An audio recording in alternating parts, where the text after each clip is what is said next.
多钱，你都贴在公司了。我没有。那你……奶奶，您消消气。我相信叔叔这么做肯定有他的难处，况且这些年以来，咱们庄家还有雅福都是靠叔叔撑过来的。撑？怎么撑？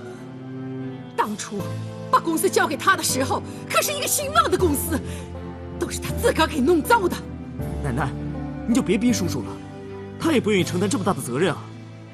好，今儿个我就把话挑明了说。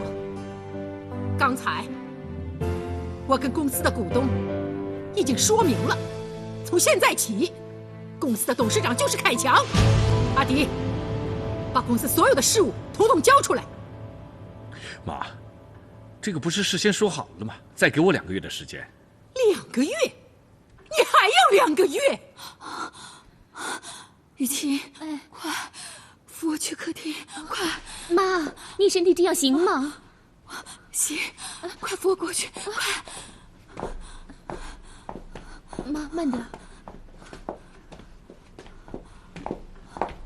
妈，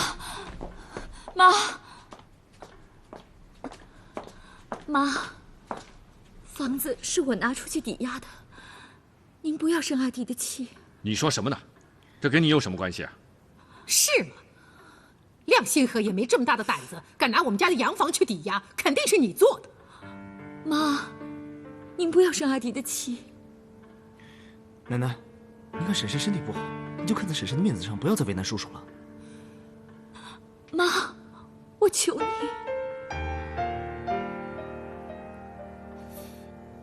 星河，今儿个就看在星河的份上，不跟你计较。星河，外面风大，快到里面去休息吧。啊，妈。哎呀，星河，别这样，这样妈会心疼的。乖啊，快回去歇着吧。回去，谢谢。回去吧，小心啊。小心一点，慢点。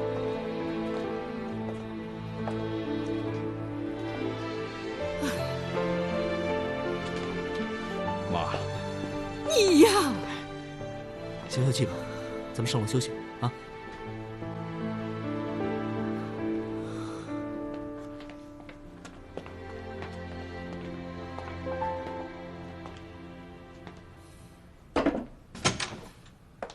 钟凯强，现在你称心了，你终于当上董事长了。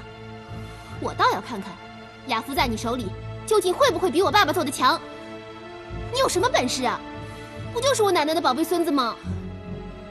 凯源，我说你说话能不能规矩点？我今天就不讲规矩了。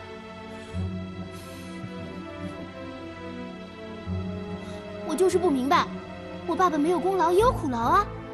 你和奶奶凭什么就这样把他在雅福的权利给剥夺了？你脑子是不是不清楚？当董事长这件事，我一贯的态度你又不是不知道。难道是我抢着当这个董事长吗？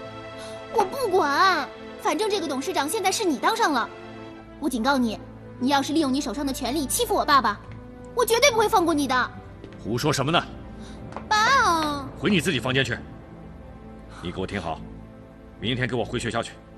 我不叫司机接你，不准私自溜回家。还有，公司的事你什么都不懂，不要乱插嘴。以后你对凯强再这么说话，我轻饶不了你。爸，回去。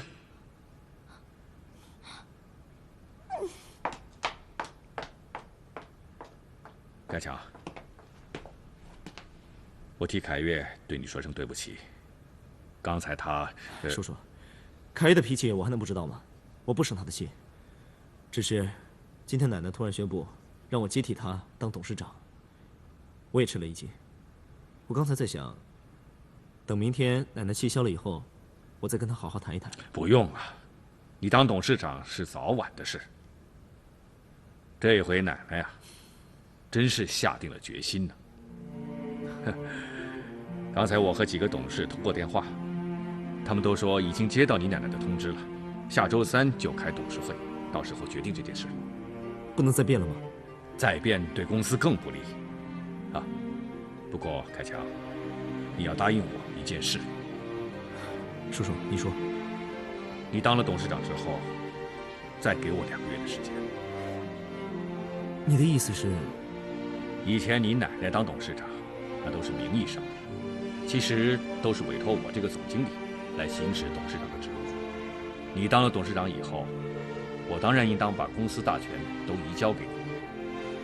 但是，我希望对外公布你是董事长，私下我过2个月以后再把一切交给你。在这2个月里，还是由我来掌管公司的实际大权。你说行吗？叔叔，我当然没什么意见。突然让我接手，我都不知道从何做起。叔叔再管2个月，等于帮了我大忙，我觉得挺好的。我这也是为公司着想。哎呀，我真希望2个月以后，把一个好好的雅福交到你的手里头。钟先生，我真有点气不平了。老太太她怎么能这么做事情啊？这也不能怪他。凯强当董事长，这是早就定下来的事情。他也30了，也该坐上这个位子了。可您不是跟老太太说好了的吗？给您几个月时间吗？可偏偏赶上了这2件事，公司股价大跌，我抵押房产，被他抓住了把柄。钟先生，我能说2句吗？当然可以。伟康，难道你没有感觉到，我已经把你和老陈一样，作为我最信得过的人？谢谢钟先生信任。那伟康有话直说。伟康认为，钟先生为了公司的事情费尽了心思，为了公司的利益挨过枪流过血。现在董事长又这么不理解您，我觉得您没有必要再受这种夹板气。你说的对，其实我早就想退下来，轻轻松松的和太太出去散散心，出去玩一玩。可是现在呢，很难等到。其实钟先生马上可以结束手上的事情，全权交给大少爷。我想等到您太太身体好一些，晚了，已经晚了。现在公司这个样子，股价大跌，江北帮又到处散布谣言，还不知道他们会有什么动作。我怎么能把这副烂摊子交给凯强？起码要等到股价回升，把雅福有关的证据从他们手里拿回来，和江北帮彻底断了关系，我才能放心的离开。唉，真希望我这2个月能办成这2件事。钟先生，我正要跟您汇报呢。这几天，我一直打郑大头的电话，他都避而不接。昨天晚上，我在他们会馆把他堵住了，跟他要旧合同文本，他竟然说他们张帮主认为何必那么麻烦呢？把东西从南京带回来，说他们张帮主说了，按了约定销毁了，让咱们放心。开玩笑，拿我当3岁的孩子，真是无耻。我问他为什么不守信用，把这个抵押房产的事说出去。他说不能怪他们，由于南京那边缺资金，马上要用钱，他没办法，就把这房产兑成现金了。所以这消息就流出去了。钟先生，雅福现在这么困难，你为什么还要把房产抵押出去？老陈，是因为我为了把我赎出来，对吧？伟康，你想的太多了。我已经听我哥说了，董事会做了决议，让你正式当上雅福的董事长。照理来说，我是应该恭喜你，但是我实在不清楚，这对你来说究竟是件好事还是坏事。其实连我自己也说不清楚，我只知道这是一件我命中注定、永远无法逃避的事情。既然无法逃避，那你就认真担起这个担子吧。圆圆，在我当上董事长以后，我的压力真的很大。现在能和你坐在一起，我真的觉得心里平静了许多。我真希望能够永远坐在你身边。也许你自己都不清楚，在你身上有一份恬静安宁，能够消除掉人的浮躁和不安。你把我说的这么好。圆圆，上次你来我家以后，我没有马上来找你，是想给你一段时间，让你能够好好想一想。现在，我想问你，你还会拒绝我的求婚吗？我想来想去，我决定还是不能放弃你，因为我知道，我这一辈子再也不会爱一个人像爱你这么深。太好了，云云，我们去买个戒指好吗？不，你别那么着急，现在还不行呢。为什么？我想来想去，那天你奶奶说的话也没错，我确实还不够条件做你的新娘。等我各方面变得更好，特别是等你奶奶可以接受我的时候，我再戴上你送的戒指。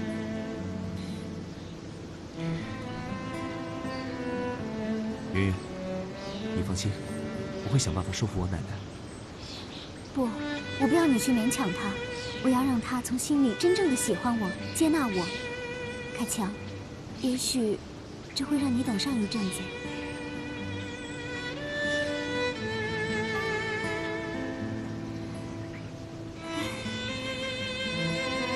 你还没有回答我，你愿不愿意等我呢？也许要2年，或者3年。我愿意，要等多久我都愿意。不过，我真的很爱你现在这个样子，我不希望你为我奶奶而做什么改变。凯强，你答应我，现在你身上的担子重了，把你所有的精力都放在工作上，不要挂念我。这就是你最大的优点，那么体谅人，那么善解人意。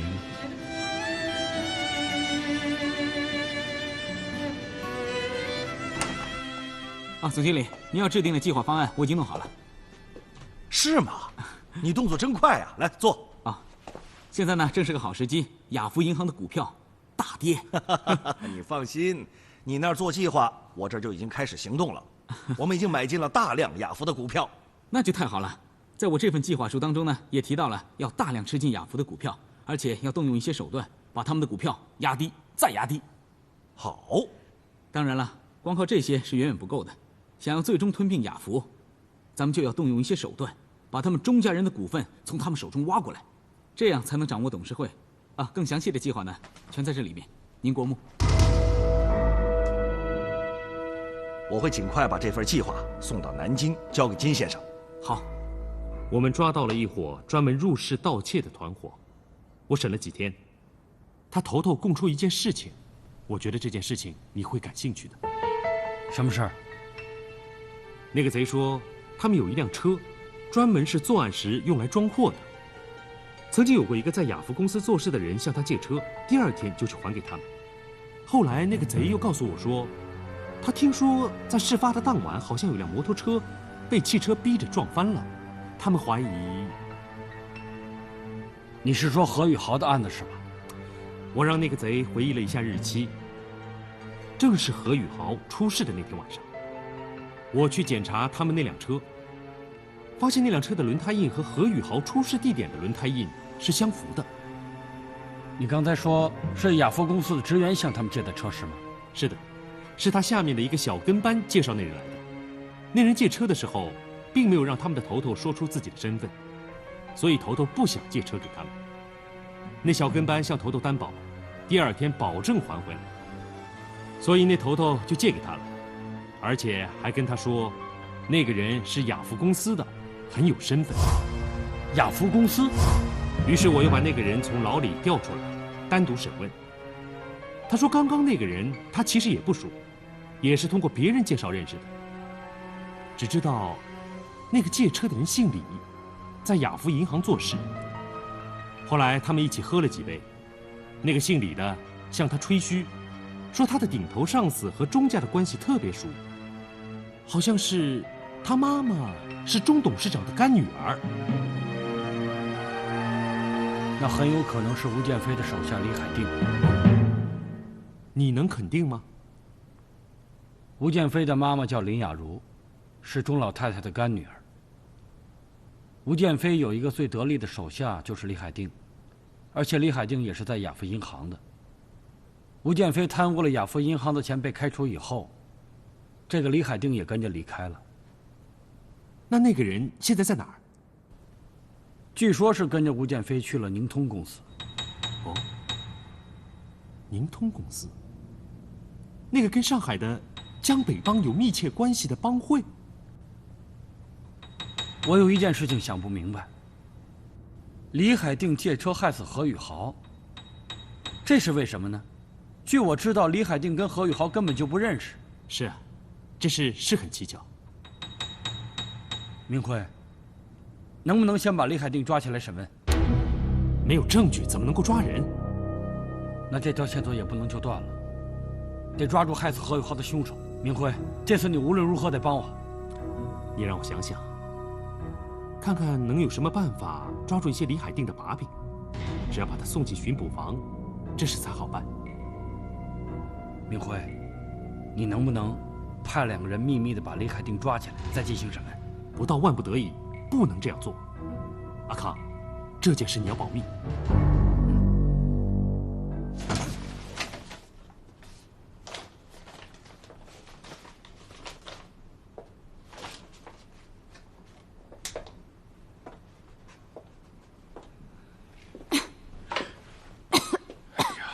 你不在床上躺着，你出来干什么呀？成天躺着，连房门都不出，都把我躺腻了。你现在走路累吗？不累，我这2天觉得精神好多了。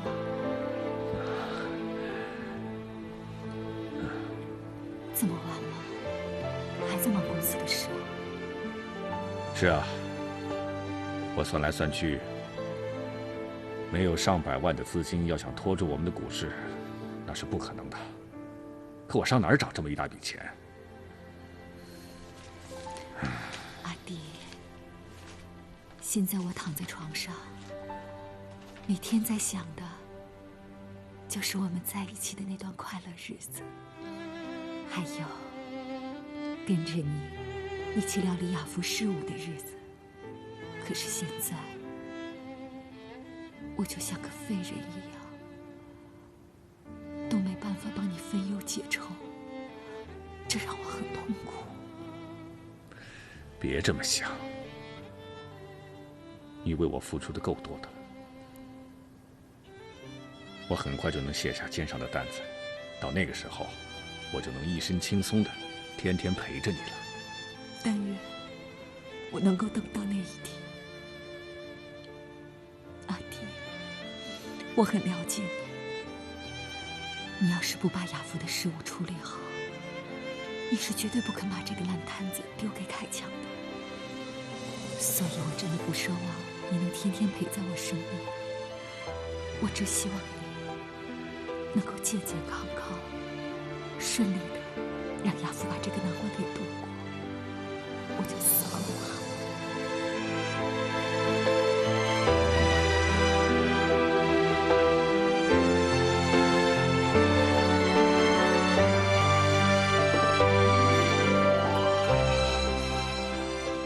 这里是一些珠宝首饰，还有2张存折，都是我这些年攒下来的私房钱。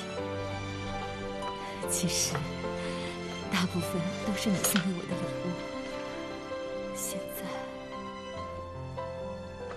我把它全部都给你，或许帮不了什么大忙，但至少可以帮上一些小忙。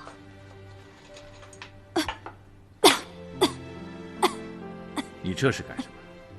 这些首饰都是你平时要用的。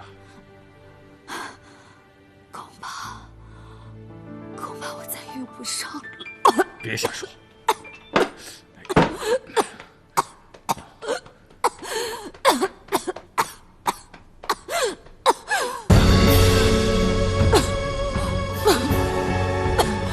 来人！快来人呐！快来人！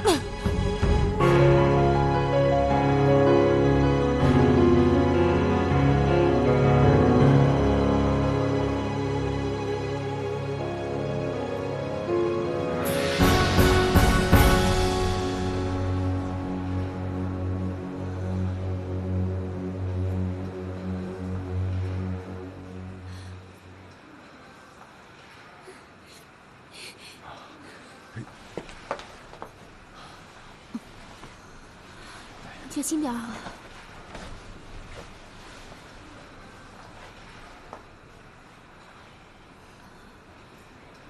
这里是在医院。我刚才是不是晕过去了？没事的，医生说你只是身体有些虚弱，休息几天就没事了。钟先生、钟太太，检查报告出来了，我们需要对钟太太进行手术，需要大量的 A 型血，但是现在医院血库里已经没有那么多的 A 型血。用我的血吧，我是他的女儿，我的血应该没有问题。那好，请跟我来。嗯。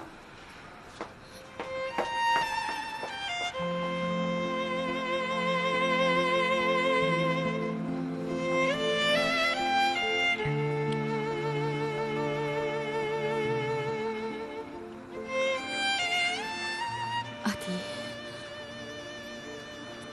对不起。你不要这么说。其实我早就知道了，我真高兴，我们有雨晴这样的女儿，真的。阿迪，谢谢你能够这么说。其实雨晴是在我认识你之前就已经……不要说了，这都是以前的事了。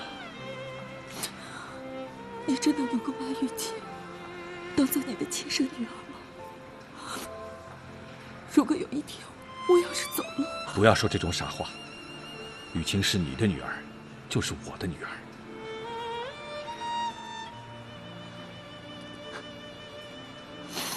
谢谢。来，坐。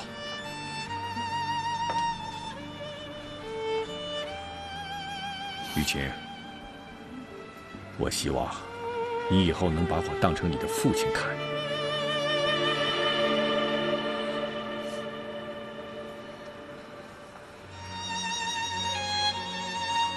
谢谢你，叔叔。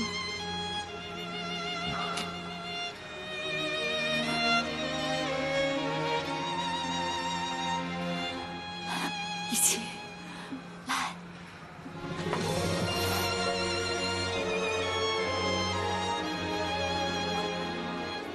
雨晴，别怪我一直都没有向你承认我是你妈妈。我不怪你，我知道你在心里面早就承认我是你女儿了。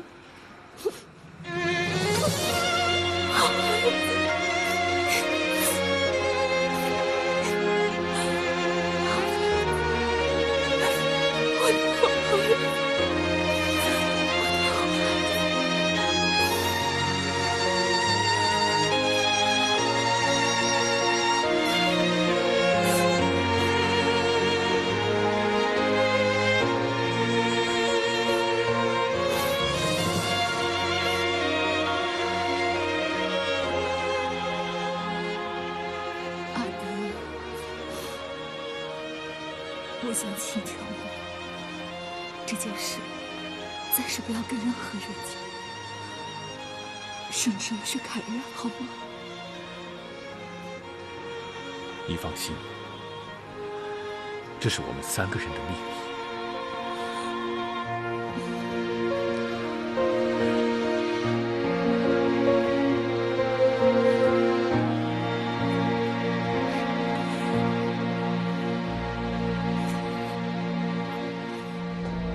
妈，妈，什么事啊？哎呦，瞧你高兴成这样！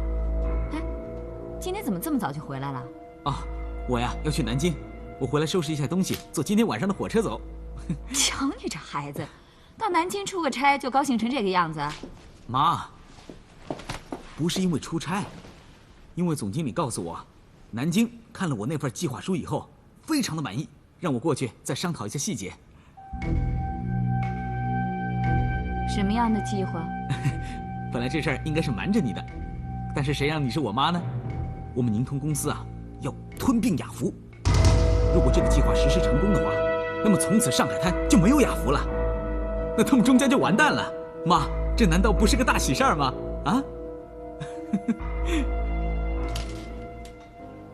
其实我也有过怀疑，你和钟太太的关系确实不一般。不过，我怎么也没有敢想到你们是母女这层关系。在我妈妈亲口承认之前，我不想让任何人知道。现在，既然钟先生已经知道了，我也没有必要再瞒你。钟太太有没有和你讲，你的亲生父亲是谁？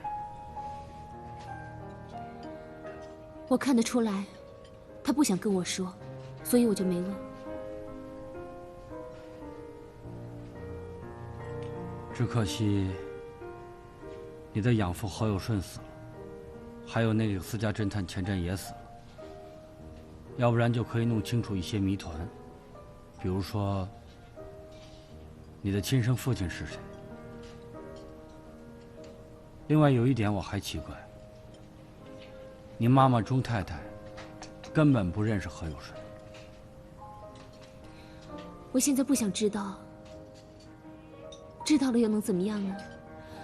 我现在已经很庆幸找到了我的母亲，而且还能陪在她的身边。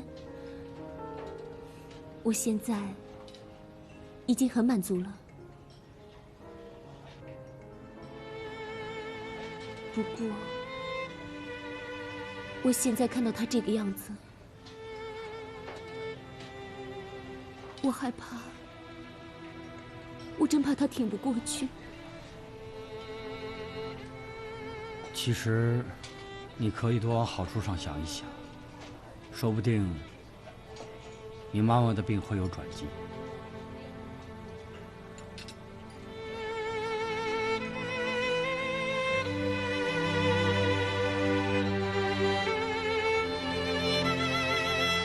时候不早了，我该去看我妈了。一起去吧，我也想看看钟太太。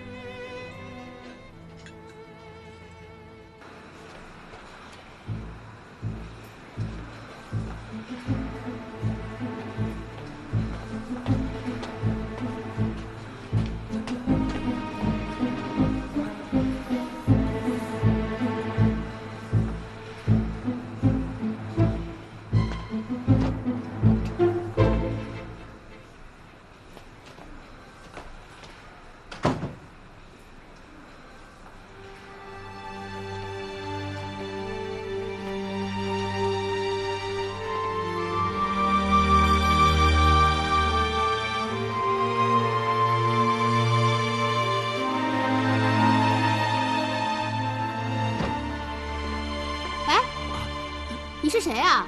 你怎么在这儿呢？你是病人家属吗？我走错房间了。怎么会走错房间？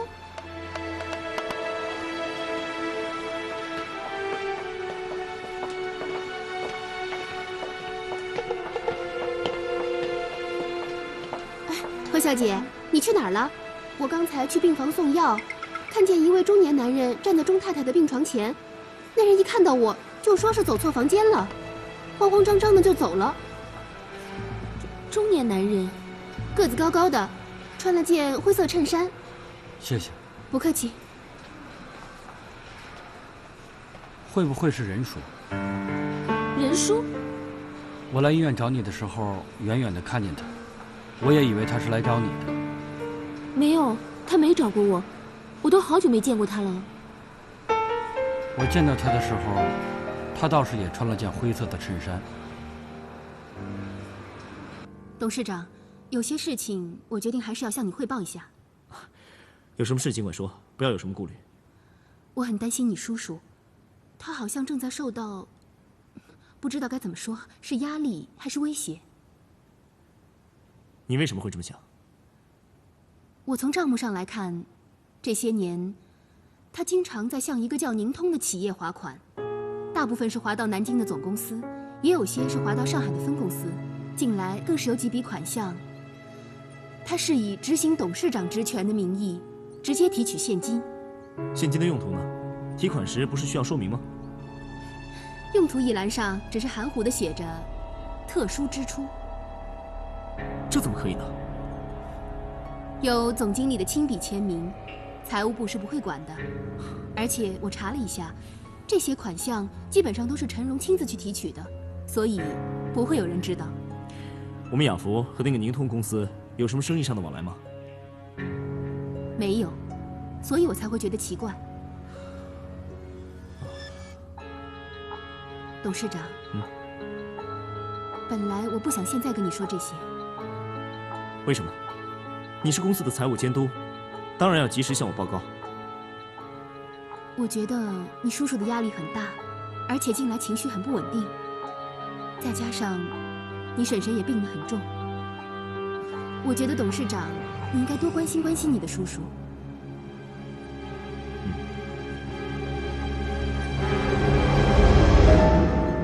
这2天的股价看来稳定些了。没用的，我看还会有波动。那怎么办呢？华商银行联合会那边，联合会出面也没用。我亲自跑了几家银行，都以种种借口推脱，心里都明白。新换董事长了，谁还能相信我？再加上股价又在跌，中南银行的行长甚至故意给我提起马斯南路那套房子。这种小银行，原先我根本就看不中眼。哎，是不是让钟凯强出面？他应该有这个责任。我现在还不想让他插手。如果他的面子也被驳回，那以后他在上海商界就太没有地位了。等雅福好转了以后，我再想办法。进来。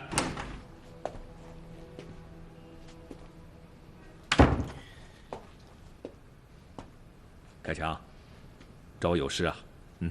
叔叔，我去了一趟财务部，他们告诉我你下了命令，要紧急抽调所有的流动资金。是啊，我要用来托市，我们的股票不能再跌了。这个我知道，可这么一来，我们要建百货廉价部的计划不是停下来了吗？那笔资金啊，我已经用到了别的方面。那我想问一下，您派了什么用场？凯强，我们不是说好的吗？我用上2个月的时间，这2个月里还是由我来掌控雅福的事务。这个我是同意过了，可是我接触了一下公司的账目，里面有一些情况不得不让人怀疑。比如说我们雅福和南京宁通公司的往来。据我所知，我们和宁通公司没有什么业务往来，可是为什么我们要一次次往他们的账户里划款？这不得不让我想起来，叔叔，你每次带着老陈和伟康去南京，几乎每次都发生意外，难道这里面有什么不可告人的秘密？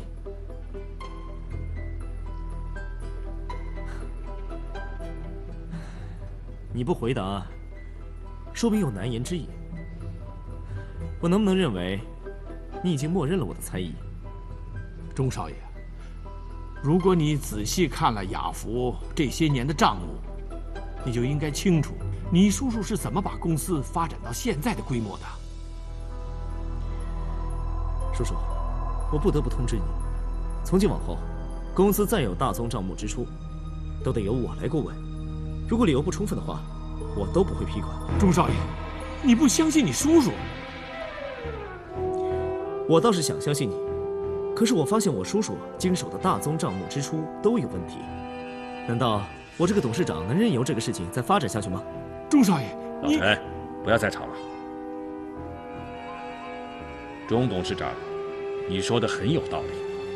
叔叔，从今天开始，这里的财政大权由我来正式接管。这不行，我们说过，我有2个月的时间。那是因为当时我并没有发现叔叔账目上有那么多漏洞，现在我发现了，我就不能再听之任之。你所谓的漏洞，我可以解释。那好啊，你请说。好吧，我可以告诉你。喂。啊？哎，钟先生，不好了！医院来电话说钟太太又疯了。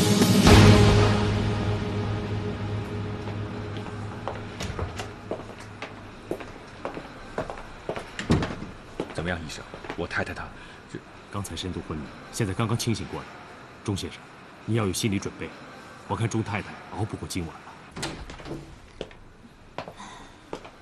你们来了，叔叔。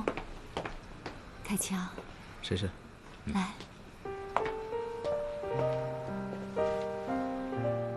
凯强，婶婶有话要跟你说。婶婶，我在这儿，你说吧。凯强，你父母出车祸的事情，不要怀疑我跟叔叔，我们没有。婶婶，你放心，我不怀疑。凯强，你父母的事，我们都很伤心。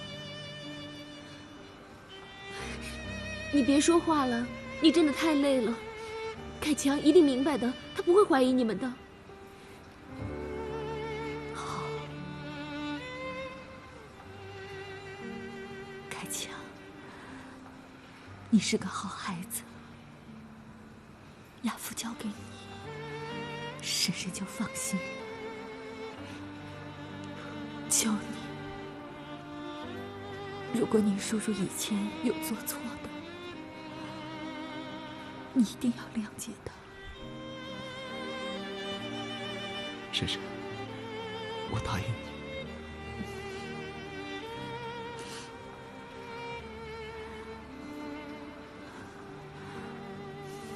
阿弟，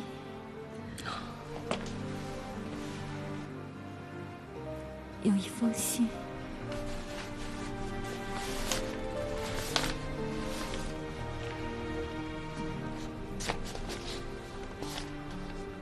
帮我交给凯越。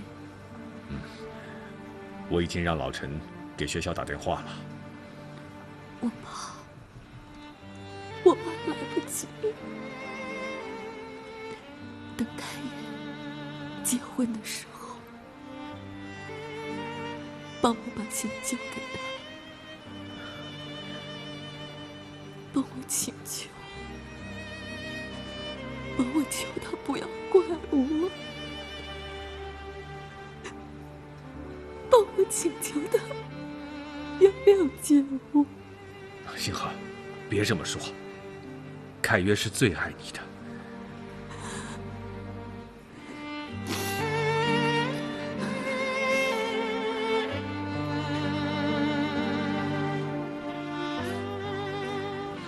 通知家里了吗？我已经给奶奶打过电话了。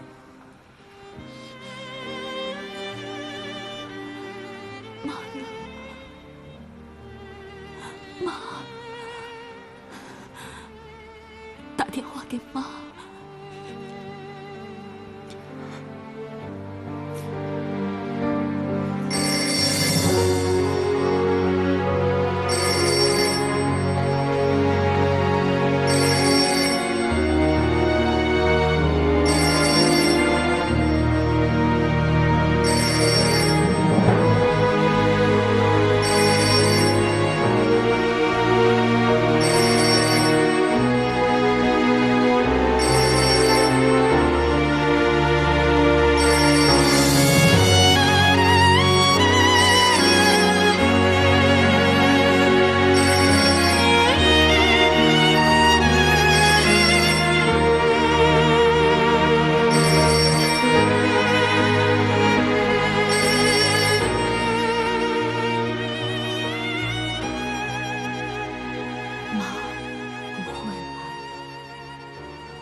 别这么想，我想我妈这个时候一定是在路上。我多想当当面说一声对不起。你不要说了，星河，妈有的时候脾气是不好。不，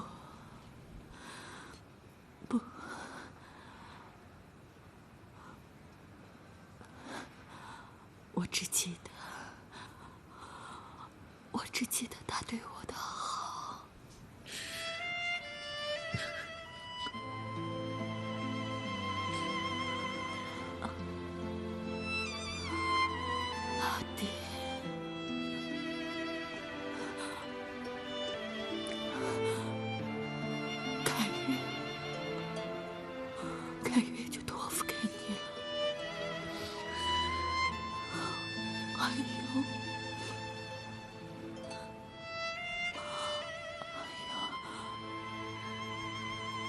天河，你放心，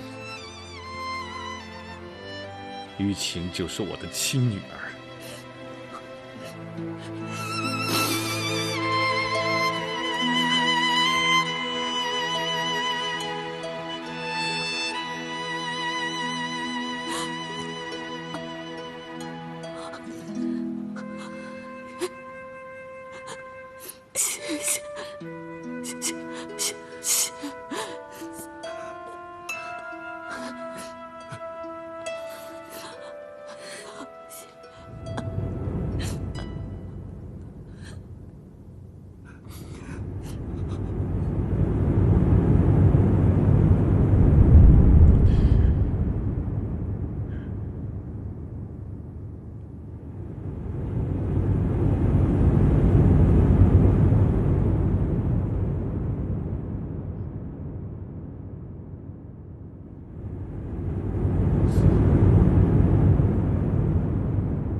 月莲，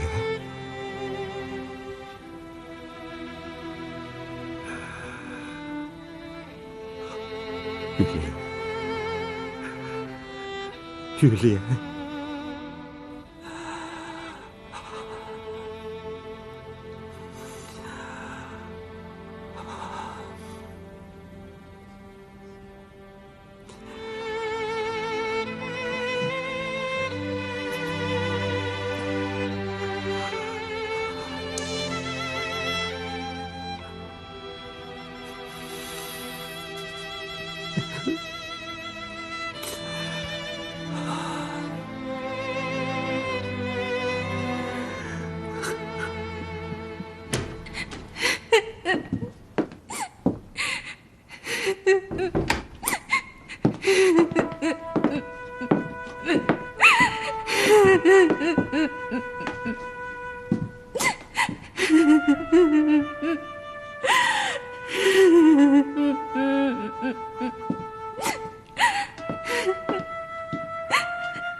凯越，爸爸知道你心里难受，可是我们必须承认这个事实。为什么？为什么？妈妈在临死前，我都没能再见她一面。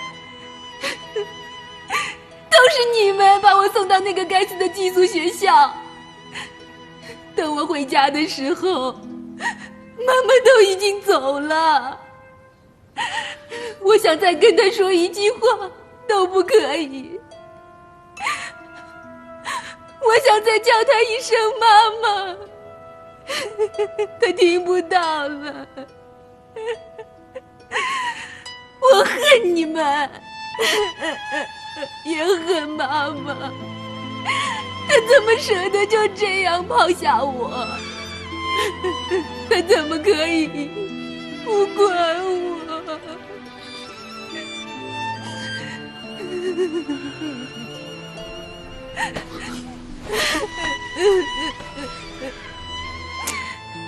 爸爸知道，爸爸对不起你，对不起。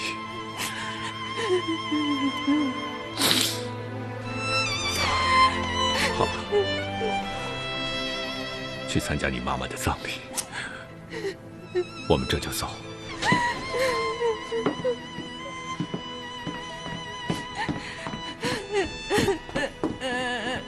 凯越，好孩子，别哭了啊！葬礼的时间快到了。不要，我不要去参加什么葬礼。我的妈妈没有死，你们干嘛非要说她死了？她没有死。出去，你们都出去，都出去啊！凯越，你以为只有你一个人难过吗？你爸爸那么伤心，还要他来劝你，你忍心吗？你是不是想让所有的亲戚朋友都在墓地等你一个人？你这样做，知道别人会怎么想吗？我不管，我不要听，我不管，你们都出去，走啊！大小姐，伟康陪大小姐一块儿去，我开车，大小姐坐在旁边好吗？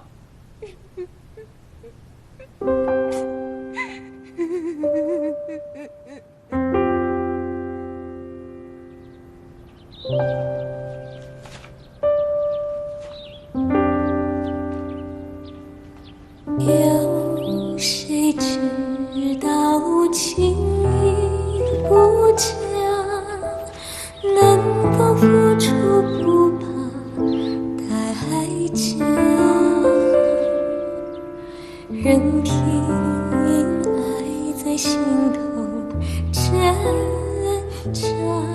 好了，凯越，几番风雨，几次牵挂。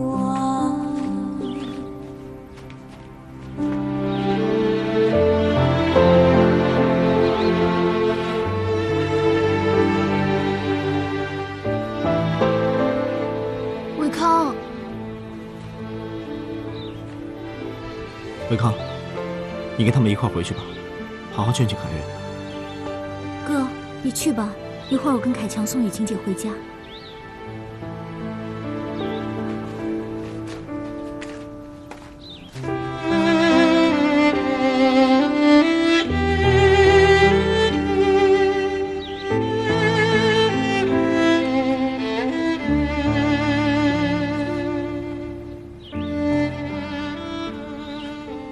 雨晴姐，想哭就哭出来吧。你和钟太太，我都听哥哥跟我说了。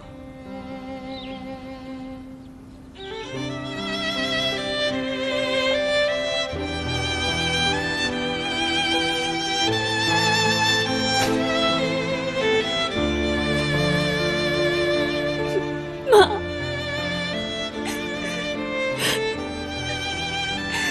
上天真的不公平。为什么我们相处的日子这么短暂？我真的很舍不得你走。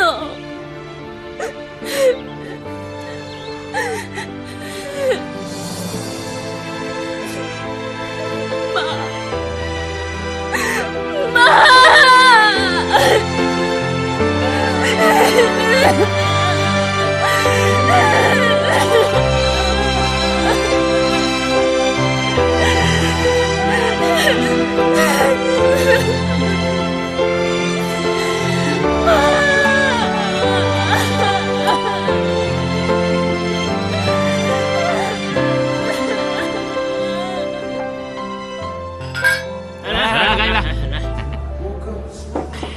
我跟你们说啊，我们宁通公司在上海滩那是有名的。宁通，我怎么没听说过呀？你懂什么呀？我们宁通公司就要成为一流的大公司了。是我们不懂，我们有眼不识泰山。我就要当宁通公司的部门经理了。来，李经理，我们提前敬你一杯啊！祝你高升啊！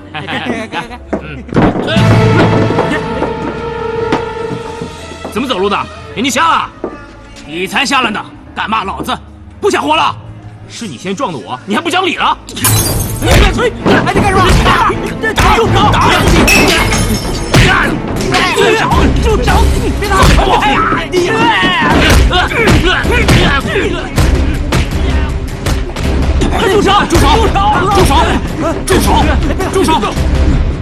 你们扰乱公共场所秩序，全部带回警局。等会儿，长官，误会，都是误会，都是朋友，酒喝多了，我马上走。不行，在公共场合打架斗殴，全都带回警局。长官，这是误会啊！带走。长官，走。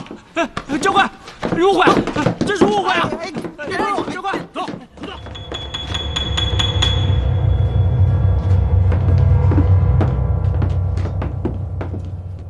我已经通知了秘书，下午我就要去财务部查账。你不用和我说这些，不该向我汇报。难道你对这不感兴趣？我叫你来就是要告诉你，我一定要查清楚我叔叔和南京宁托公司的账目。你就放过你叔叔吧，你婶婶刚刚过世，开源的又不懂事，整天在家里边吵闹。这段日子，你叔叔好像一下子老了10岁。我婶婶走了，我心里也很难过，我也很体谅我叔叔的心情。可是公司的事就是公司的事，原则上的问题一定要查清楚。如果我叔叔因为某种不可告人的秘密而致使雅福的经营状况处于这种局面的话，他是逃避不了责任的。那你是认为现在雅福所有的问题都错在你叔叔身上，对吗？那么你把实情告诉我，看看能不能说服我。否则的话，我查完账以后就会立刻召开董事会，让我叔叔把跟宁通公司的往来向董事会交代。你把我叫到你的办公室，就想弄清楚这一切，对吧？对，因为我知道你了解一切。那好，我告诉你，你叔叔不该承受这一切，这对他不公平。你现在是董事长，你有责任接过他的担子。上海有个江北帮，听说过吗？江北帮？陈妈，啊，怎么样？凯越吃了吗？哎呀，小姐还是什么都不肯吃。再这样闹下去，得闹到什么时候？小姐怪可怜的，她说想要早点把自己饿死，和她妈妈去团圆。我怎么劝都没有用。老太太，这样下去可不行啊！要不再让钟先生去劝劝她。你以为他会听他爸爸的话呀？再说阿迪刚回房躺下，别去叫他了。这些天，每天经过他的书房，他的灯都亮着，表示他都没睡。哎呀，他为凯越操了多少心呢？实在不行，就让安医生来，再给他打营养针吧。靠打针维持总不是个办法。老太太，我倒想起一个人来，说不定能够劝得动小姐啊。谁呀？你倒说说看。我不知道该不该说。哎呀，都什么时候了，快闹出人命了，快说！倒不如让那个伟康先生来看看。你看那天的葬礼上，还不是伟康把小姐带到墓地上去的？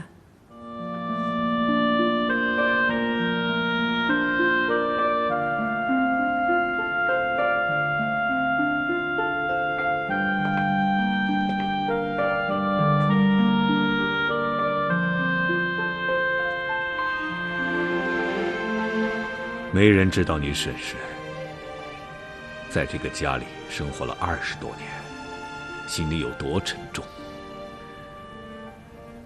她背着过去的负担，忍受着你奶奶的挑剔，还要为公司的事情打拼。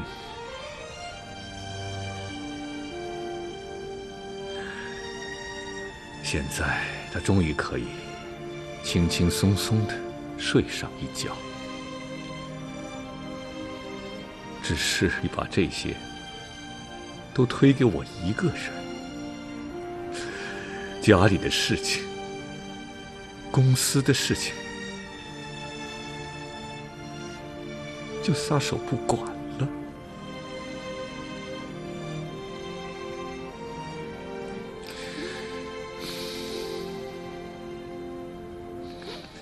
叔叔，你不要难过了。你千万别这么想，我相信我们2个人联手，一定能打败江北帮，重振钟家的产业。你说什么江北帮？叔叔，我都已经知道了，以后你不要再瞒着我了。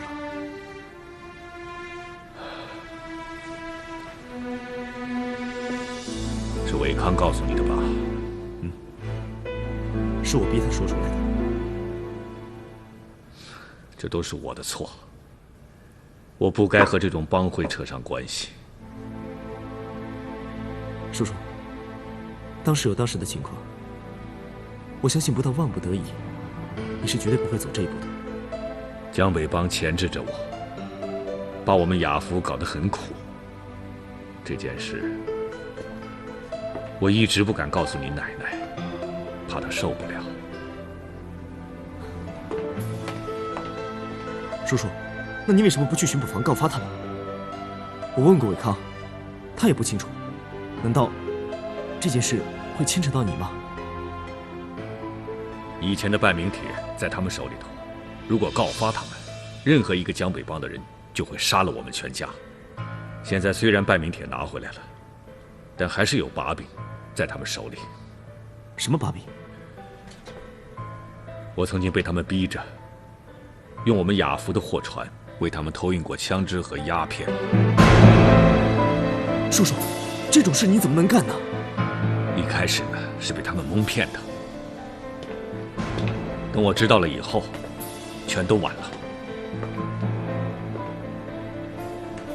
我心里很清楚，如果这件事情让巡捕房知道的话，至少我要坐好几年的牢。后来我想了，我想也豁出去了，哪怕是坐牢，我也想把江北帮这件事全给他兜出来。可是后来我想了想，家里头还有雅福怎么办？还有你奶奶怎么能受得了？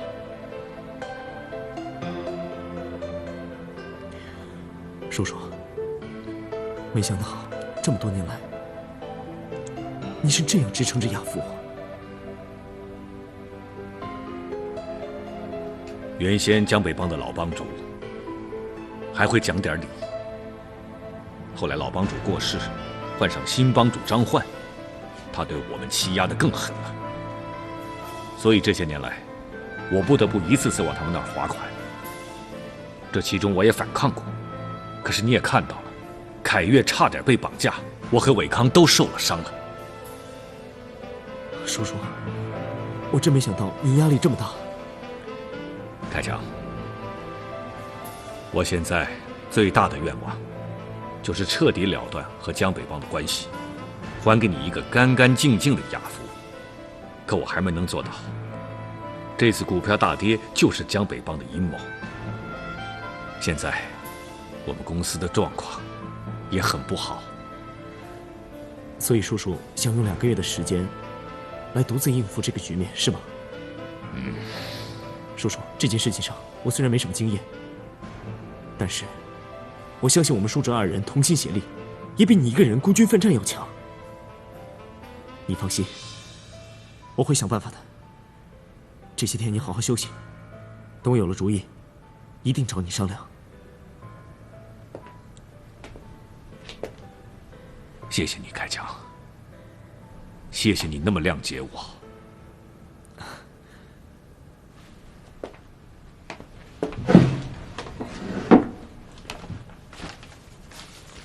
这是你婶婶早就让我交给你的。你看报纸的日期，就是你爸妈出车祸的第2天。你看这篇报道，那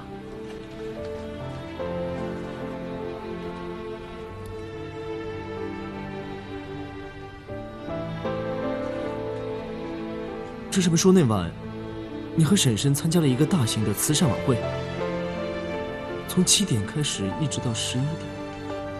你不是说你爸妈出车祸那天，你看到一个人影从车里走出来吗？你婶婶要我把这报纸给你，是想向你证明，你父母遭害那天晚上我们不可能在场的。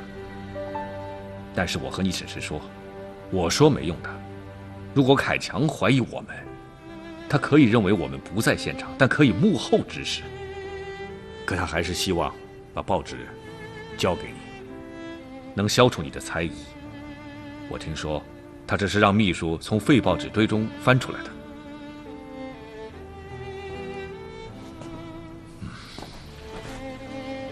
你婶婶并不清楚江北帮的事，她总是让我早点把雅福交给你。你婶婶对你充满了信心，老是说我低估了你。现在看来，凯强，你婶婶是对的。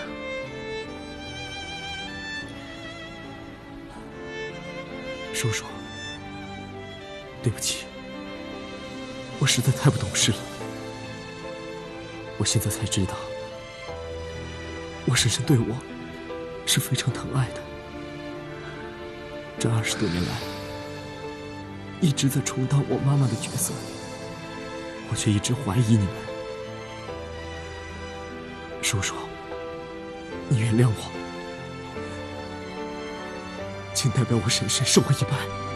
哎，凯强，起来，别这样，别这样。以前的都过去了，对我们来说，更重要的是现在，还有将来。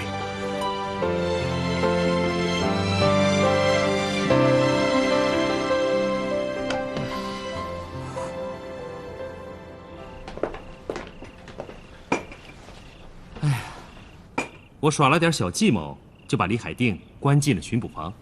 好啊，那他有没有交代？哎，那小子滑头的要命，什么都不说，只嚷嚷着要我们赶快放他走，还要请律师。他说我们抓他的理由是关不了他几个小时的。那你打算怎么办，明怀？后来我单独审他，我点出了一句，问他借汽车的事情，这小子一下子就僵在那儿。他有没有交代害何伟豪出车祸的事儿？不能太心急的，对付这种狡猾的嫌疑犯要有耐心，要有策略的。那天我就先说了这些，然后我又跟他说，因为这个盗窃团伙的事还没查清，所以暂时还不能放他，要他在这里好好想清楚事情的经过。反正那件事我会抓紧办的。一切拜托你了，明怀。你放心吧。从现在开始，要处理的妈，哎奶奶，凯强也在这儿啊？这么晚了，你还不休息啊？睡不着啊。妈，你有什么事吗？哎呀，还不是为了凯越吗？整天不吃不喝，躺在床上，这样下去怎么得了啊？我听陈妈说，安医生不是下午来过了吗？是啊，安医生说老是打营养针也不是个事儿啊。这孩子，我今天劝了他好久，他老拿个背对着我，理都不理。我也真没办法。你们看这样好不好？平时我看凯越很听伟康的话，明儿个把伟康找来，让他帮着劝劝，看看是不是有用，啊？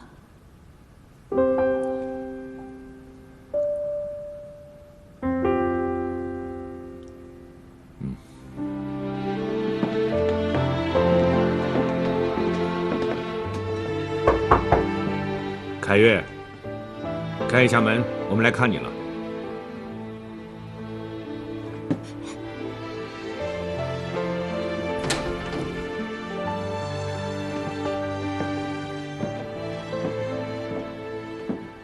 凯越，伟康来看你了。凯越，伟康真的来了。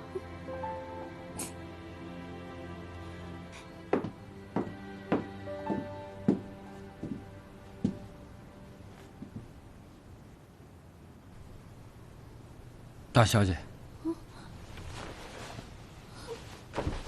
伟康，你怎么才来啊？你不是说好早点要来看我的吗？你怎么才来呀？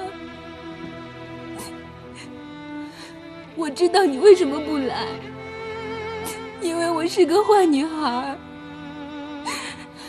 妈妈没有等到我回家，就撇下我走了，因为她生我的气，我不听她的话，她生气了。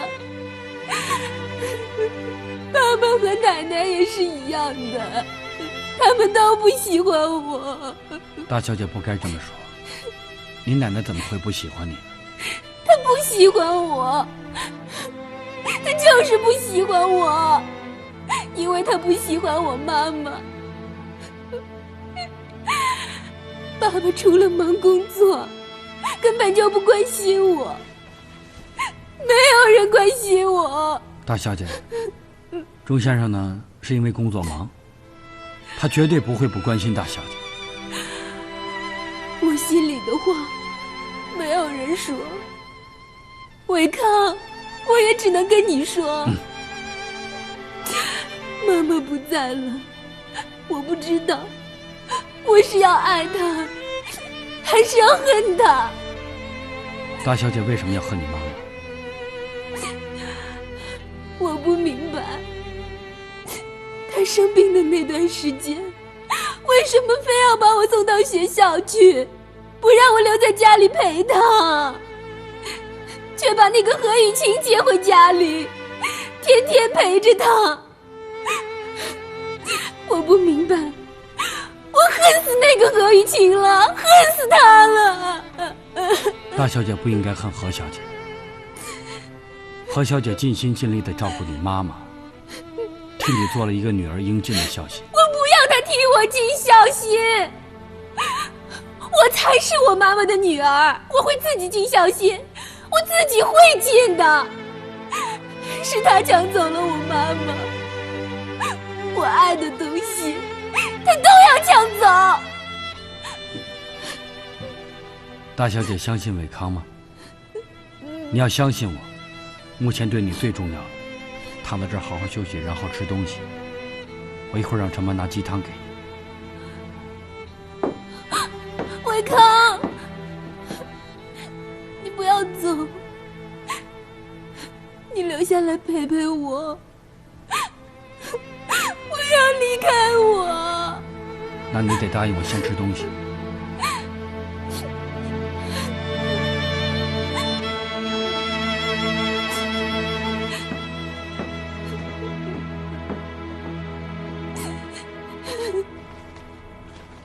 这是我名下2套房产的资料，你帮我去找个人问一下，看看能值多少钱。董事长，你没有别的办法了，你尽快帮我把这2套房子脱手。刚才小丁也告诉我了，那交易所已经通知我们，如果我们雅福的股票再跌下去，他们就要考虑停牌了。我知道现在我们迫切需要现金去脱市，可是你想卖掉房产，这真的不是一个好办法。这件事我也明白，先不说奶奶会不会同意，即使我说服了她，将来舆论也会对我们不利。我也是这样想的。所以你一定要注意，这事一定要秘密进行，千万不能走漏半点风声。好吧，我会找一个人来帮我们估价，但是最好还是不要走到这一步。这个我知道，我也在想别的办法。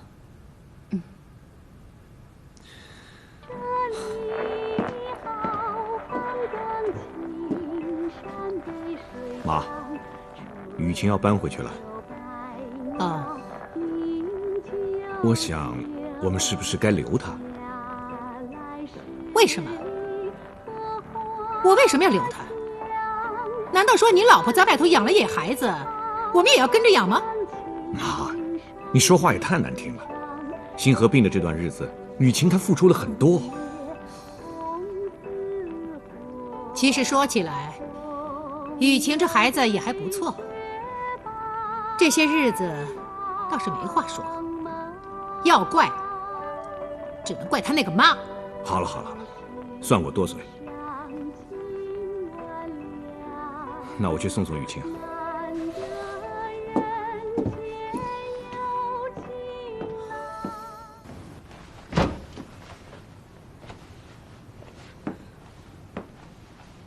雨晴，听陈妈说，叔叔，你在这里整理东西。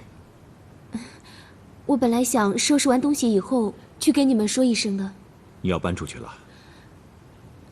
现在钟太太已经不在了，雨晴，你怎么还叫钟太太呢？你应该叫她妈妈。妈妈已经不在了，我想，我也没必要留在这儿了。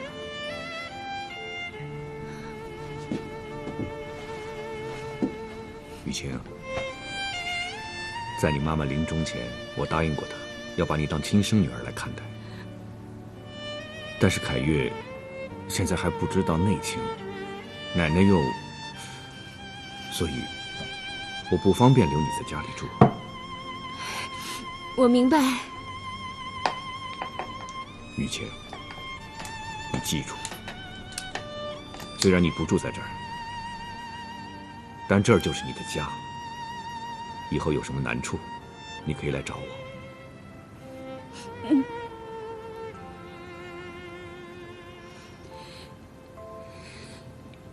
另外，我还有一个要求。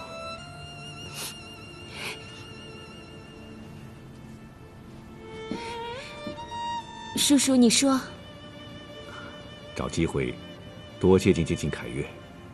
这孩子很孤单，别看他嘴上凶巴巴的，其实他心底很善良，很单纯。我知道，他曾经骂过你一些难听的话。放心吧，叔叔，我不会计较的。其实我心里面早就把她看成自己的妹妹了，我只是担心她不肯承认我这个姐姐。她会的，以后你们接触机会多了，会接受的。我现在年龄大了，不可能一辈子照顾她。凯越有你这么个好姐姐，我真的从心里头感到很安慰。叔叔，你放心吧，不管凯越怎么对我，我一定会照顾她。其实说实话，当我知道在这个世界上还有凯越这个妹妹，我这心里面不知道有多高兴呢。对了，叔叔，我想去跟奶奶道个别。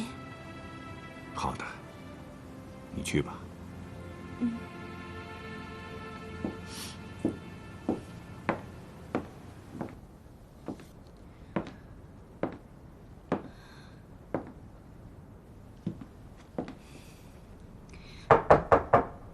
进来。奶奶。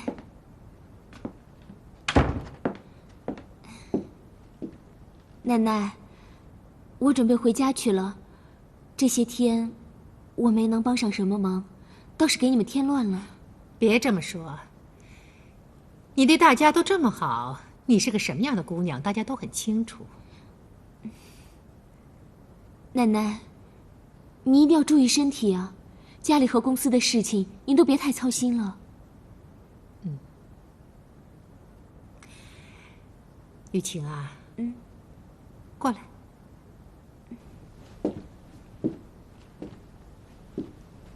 坐。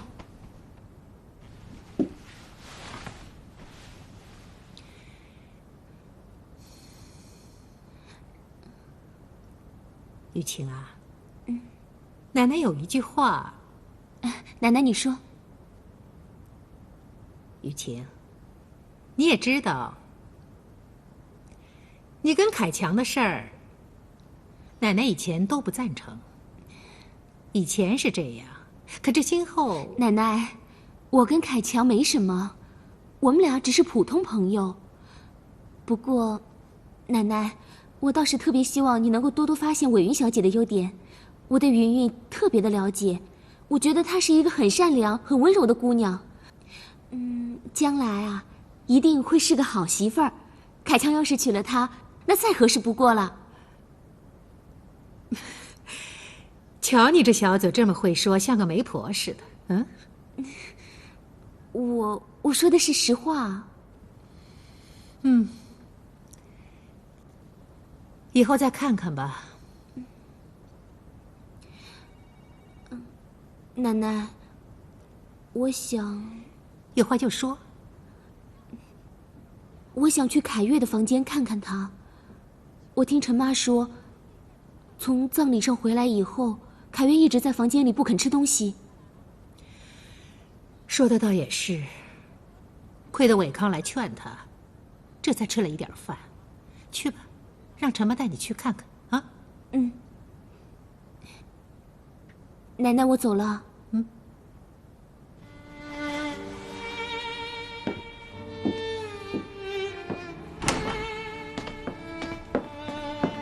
小姐请。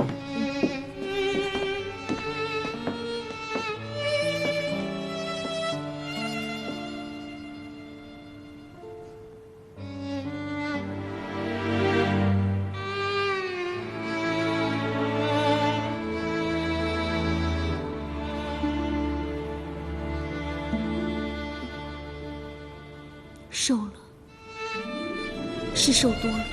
是啊。陈妈，现在几点了？我睡了多久了？现在都10点多了。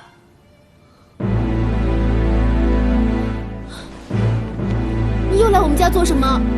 凯越小姐，何小姐是来拿自己的东西，她要搬回家去了。凯越，我看你瘦了好多，你要多吃点东西啊。我的事不用你管。小姐，你妈妈病重的时候，可都是何小姐在照顾啊。去医院随便请一个护工来，那些事都是应该做的。小姐，陈妈，别说他了，我们还是走吧，让凯越多休息一会儿。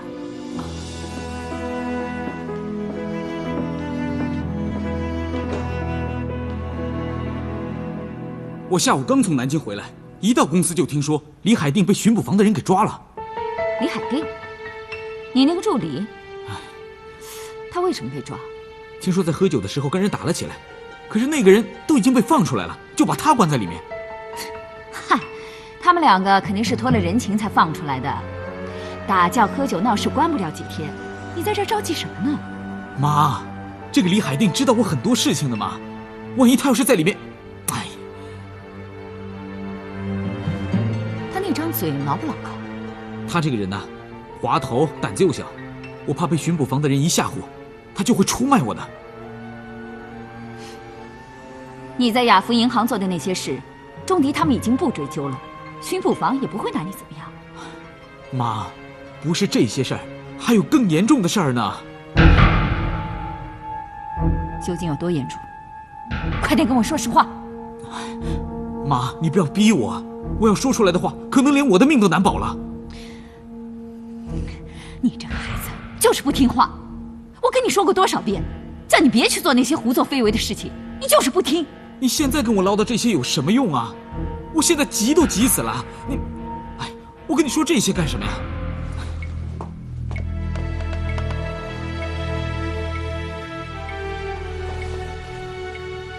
喝酒闹事被抓起来。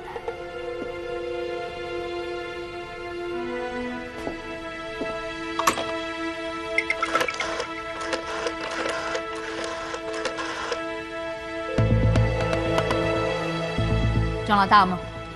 赶快打给你的手下，联系我们那个内线，留一下李海定。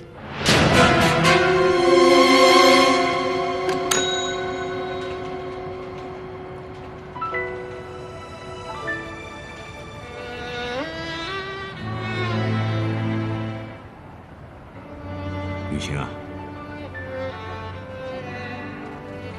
这些是星河的遗物，送给你。本来应该在你走的时候送给你的。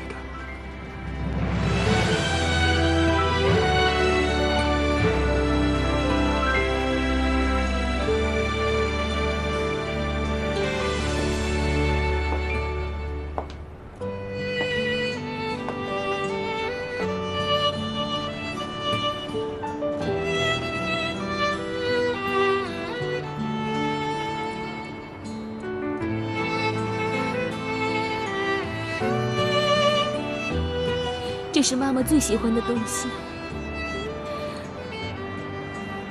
在最后那些日子里，在她最难受的时候，她让我一遍遍地放这些唱片给她听。我知道，只有这些熟悉的歌声，才能让她暂时地忘掉身上的疼痛。谢谢你，叔叔，这是给我最好的礼物。我看到它，就觉得妈妈还在我的身边。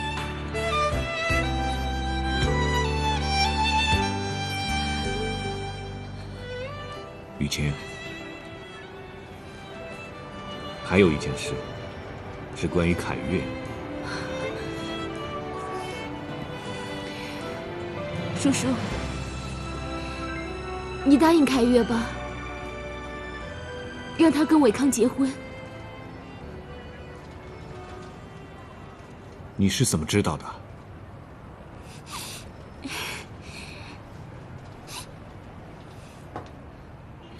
今天上午，凯越往我家里打过电话，他告诉我，他也猜到你会来找我。可是你和伟康就要订婚了。可能我们俩没缘分吧。我们在错的时候相遇，相遇以后又发生一连串不该发生的事情。如果我们两个人在一起的话，只会给对方和对方的亲人带来痛苦。既然这样，还不如不要在一起。我都知道，维康对你的感情是很深的。可是这又有什么用呢？有时候，感情会因为各种因素而改变的。我相信伟康跟凯越结合以后，伟康会越来越喜欢凯越的。我相信伟康一定是一个疼爱妻子的好丈夫。